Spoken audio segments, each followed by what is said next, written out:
These are 5 scandals from Hollywood's golden age that the studios buried so deep, most people have never heard the full story.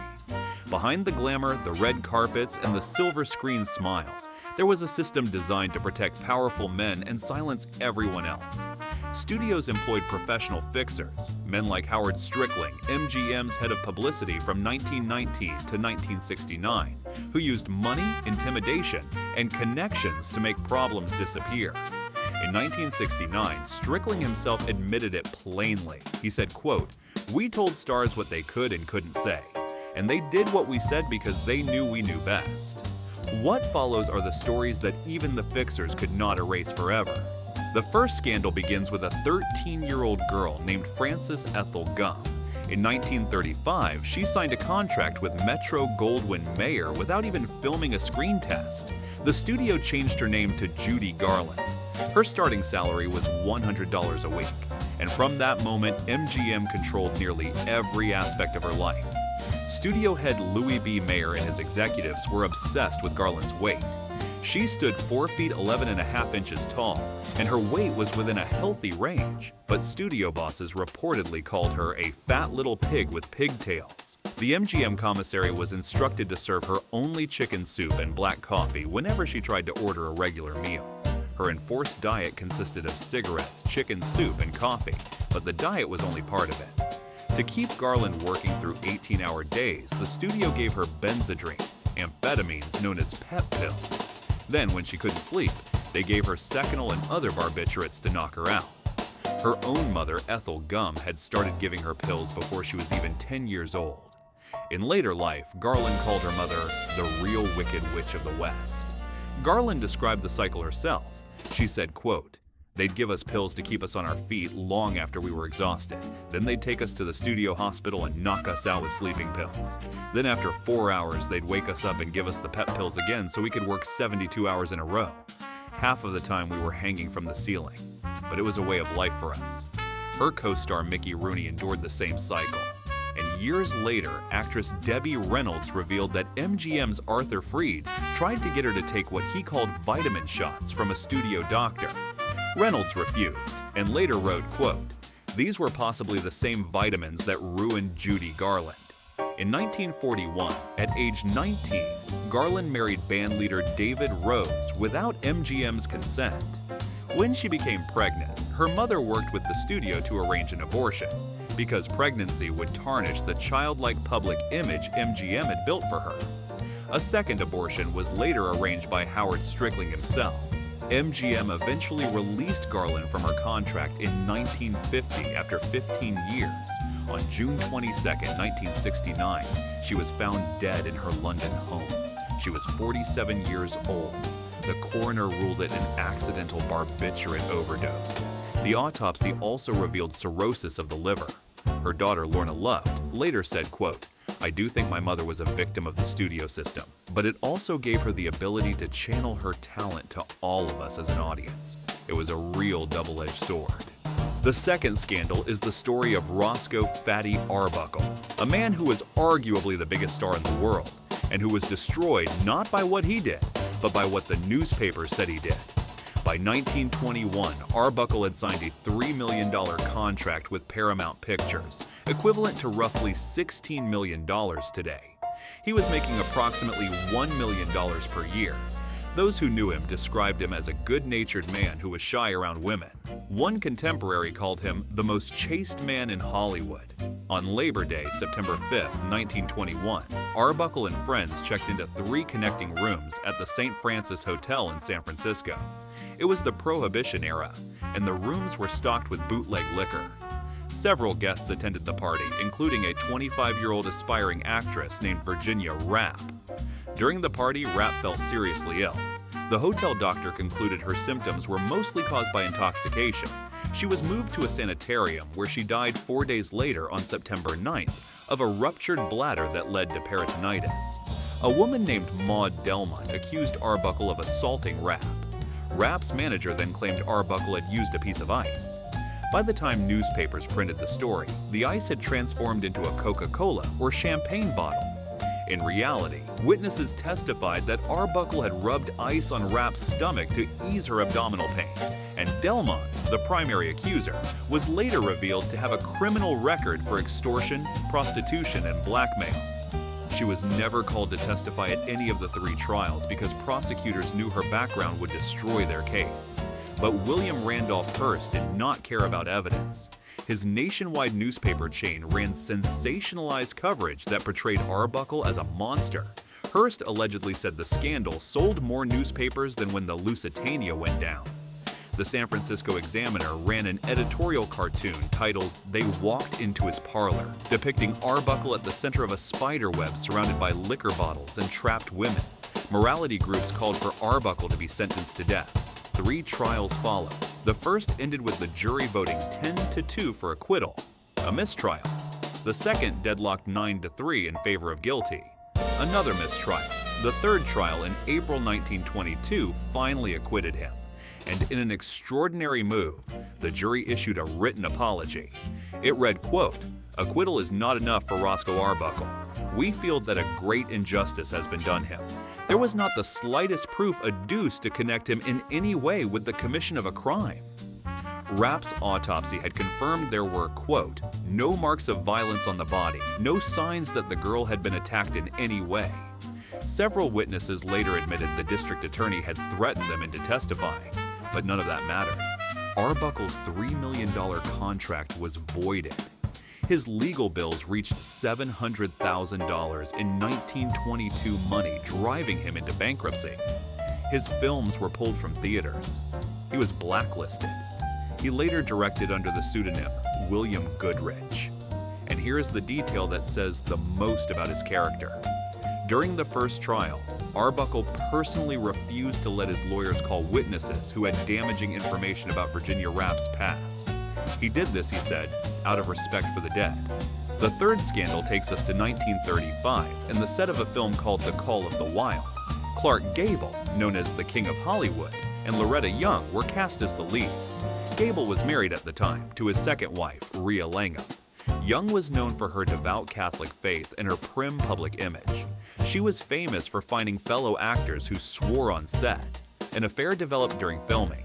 According to Young's authorized biography, published posthumously in 2000, she became pregnant after a tryst with Gable on an overnight train ride back to Hollywood.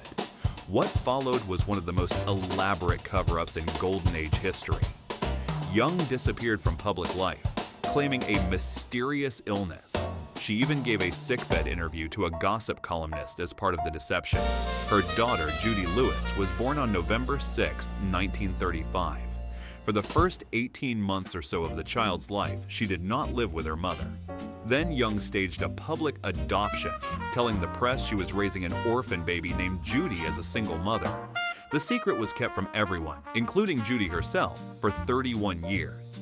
Judy Lewis bore a striking physical resemblance to Clark Gable, including his prominent ears.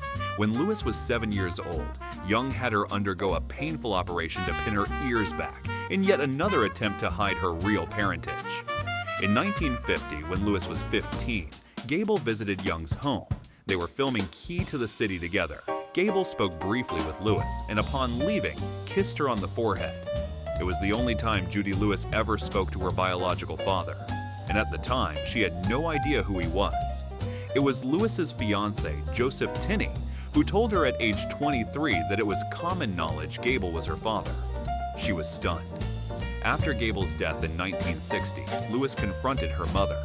Young's response was just 5 words: "Yes, you are my sin." In 1994, Lewis published a memoir called Uncommon Knowledge, publicly confirming Gable was her father. Young refused to speak with her daughter for more than 3 years. Young died on August 12, 2000 at age 87. Her posthumous autobiography finally confirmed the truth. But there was one more revelation. In 2015, Young's daughter-in-law, Linda Lewis, publicly stated that at age 85, Loretta Young had described the encounter with Gable as date rape. She had been watching Larry King Live when the term was discussed, and after it was explained to her, Young said, quote, "That's what happened between me and Clark." Through all of it, Clark Gable never publicly acknowledged Judy Lewis as his daughter. his career continued unaffected. The power imbalance between MGM, which protected Gable, and 20th Century Pictures, the smaller studio where Young was contracted, meant that Young bore the consequences alone. Judy Lewis died on November 25, 2011, at age 76. The fourth scandal involves a death on a yacht and the most powerful newspaper publisher in America.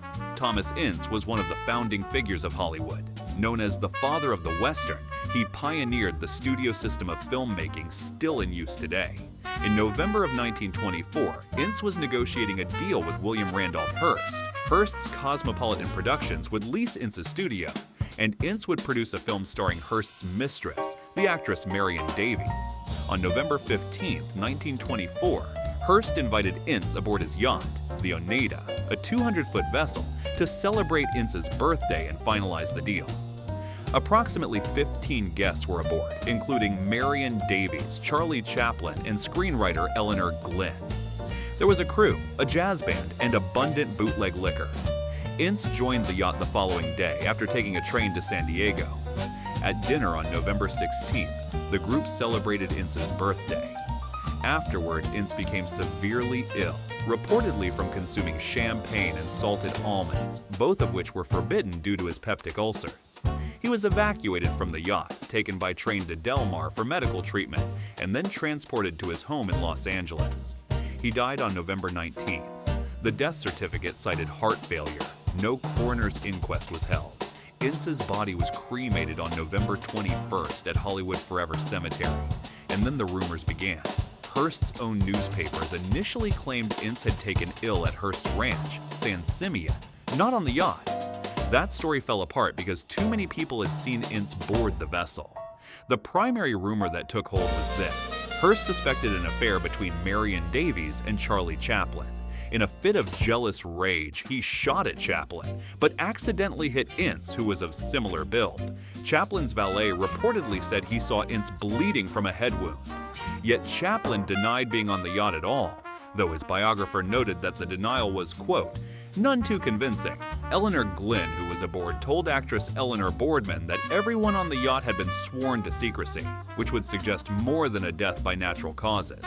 And the legendary filmmaker D.W. Griffith was quoted as saying, quote, all you have to do to make Hearst turn white as a ghost is mention Ince's name. There's plenty wrong there, but Hearst is too big to touch. It should be noted that during Ince's funeral, his casket was open for 1 hour, and no witnesses reported seeing a bullet wound. Ince also had a well-documented history of health problems, including peptic ulcers, chronic indigestion, and chest pains, along with complications from a serious automobile accident 2 years earlier. The San Diego district attorney investigated and concluded Ince died of heart failure caused by acute indigestion. Rival newspapers conducted their own investigations and found nothing criminal, but there is one detail that has never been fully explained. Gossip columnist Luella Parsons subsequently received a lifetime contract with the Hearst Corporation and had her syndication dramatically expanded. Many have speculated she witnessed something aboard the Oneida and was paid for her silence. Even Hearst's own granddaughter, Patricia Hearst, co-wrote a novel in 1996 called Murder at San Simeon, a fictionalized version that portrays Hearst as the killer. And in 2001, director Peter Bogdanovich made a film about the incident called The Cat's Meow, based on a story he said he heard from Orson Welles, who heard it from Marion Davies' own nephew. We may never know the full truth, but the fact that the questions persist more than a century later tells you something about how much power one man had to control the story. The fifth and final scandal takes us back to MGM, and to a cover-up that began within the very first hour. Jean Harlow was Hollywood's original blonde bombshell. She catapulted to fame after appearing in Howard Hughes' Hell's Angels in 1930, and by 1932, she was one of MGM's biggest stars. That year, she married Paul Byrne, an MGM producer, writer, and director known for his intelligence and kindness. He had earned the nickname Hollywood's Father Confessor. He was also the man who had convinced Irving Thalberg to purchase Harlow's contract from Hughes, a move that boosted her career enormously. They were engaged for only 2 days before their wedding on July 2, 1932. What almost no one knew was that Byrne had never legally separated from his common-law wife, Dorothy Millette, whom he had been with since approximately 1911. Millette reportedly suffered from mental illness and had been placed in a sanatorium in Connecticut. Byrne continued to financially support her. Less than 10 weeks after the wedding, on September 5, 1932, Byrne's butler discovered that something terrible had happened inside their Beverly Hills home. Byrne was gone. A handwritten note was left behind, addressed to Harlow, expressing deep regret and shame. It ended with one cryptic line: "You understand that last night was only a comedy." Now here is where the studio system showed exactly what it was capable of. MGM was contacted before the authorities. Studio executives, including Irving Thalberg and Louis B. Mayer, arrived at the house and were present for approximately 2 hours before anyone called the police.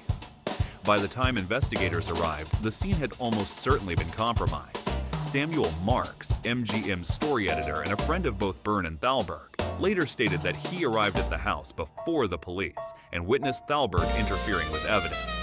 The next day, according to Marks, Mayer told studio executives that the official story would have to center on Byrne's personal inadequacies to avoid a larger scandal that would have ended Harlow's career, and MGM followed through.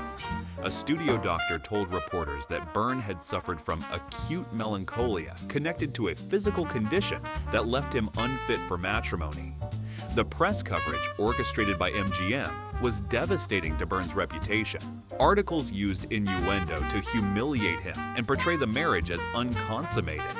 But Harlow herself refused to go along with this narrative, insisting that her marriage had been happy. What MGM was really hiding was far more damaging. A neighbor had told studio executives that the night before, a woman in black wearing a veil arrived in a limousine. A fierce argument erupted by the pool. At 3 in the morning, the visitor's car sped away. An empty champagne bottle, a champagne flute, and a broken glass were found poolside, details that were kept from the public. Just 2 days later, Dorothy Millette, Byrne's common-law wife, vanished from the steamboat Delta King on the Sacramento River. Her belongings were found on board, but she was never seen again. In 1990, Samuel Marks published a book called Deadly Illusions, in which he concluded that Millette had been directly involved in what happened to Byrne that night, and that she could not live with what she had done. According to Marks, MGM buried the truth because a full investigation would have exposed the fact that Byrne's marriage to Harlow was bigamous, and that revelation would have ended their biggest star's career overnight. Director Henry Hathaway supported Marks's conclusions in a 1974 interview, stating that MGM felt it was better to attack Byrne's character and make Harlow look like an innocent dupe than to let the bigamy come to light. To manage the fallout, MGM arranged a quick marriage for Harlow to cinematographer Hal Rawson in 1933. They separated 8 months later. Harlow's film career continued, but her health did not. She was gone by June 7, 1937, from kidney failure. She was just 26 years old, and she never spoke publicly about what happened to Paul Byrne for the rest of her life. 5 scandals, 5 cover-ups. In every case, the studios decided what the public was allowed to know and what had to be erased. They drugged their own child stars. They destroyed an innocent man's career to sell newspapers. They hid a secret child for 31 years. They buried a suspicious death on a yacht. And they tampered with a crime scene to protect their bottom line. The golden age of Hollywood gave us some of the greatest films ever made. But behind the camera, it was an industry built on silence. And the people who paid the highest price were almost always the ones with the least power to fight back.